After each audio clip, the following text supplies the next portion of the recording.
Joining me now is managing partner for Airline Weekly, Seth Kaplan. Seth, how are you, man? Hey, Jose, how you been? Good, thanks, man. What's this jump in air travel over the summer and starting this weekend all about?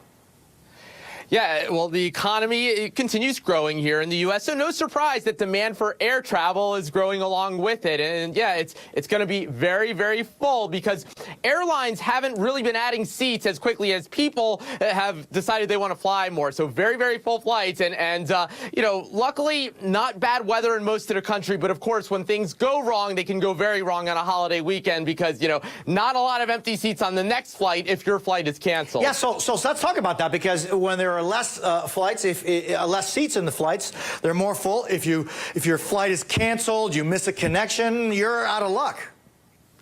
Yeah, pretty much. But there are some things, Jose, that you can do to help yourself. One of them is to be proactive and tell the airline how flexible you are. You know, let's say, Jose, your flight from Miami is canceled. Airlines nowadays do a pretty good job of looking for the next available seat at that same airport. But hey, if you don't mind making that short trip up to here to Fort Lauderdale, let's say, and fly from here instead, tell the airline that because they won't assume that.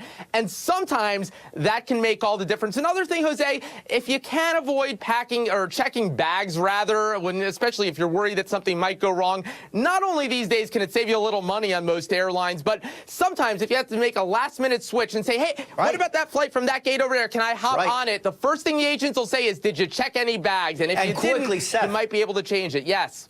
Any good deals over the summer to going anywhere?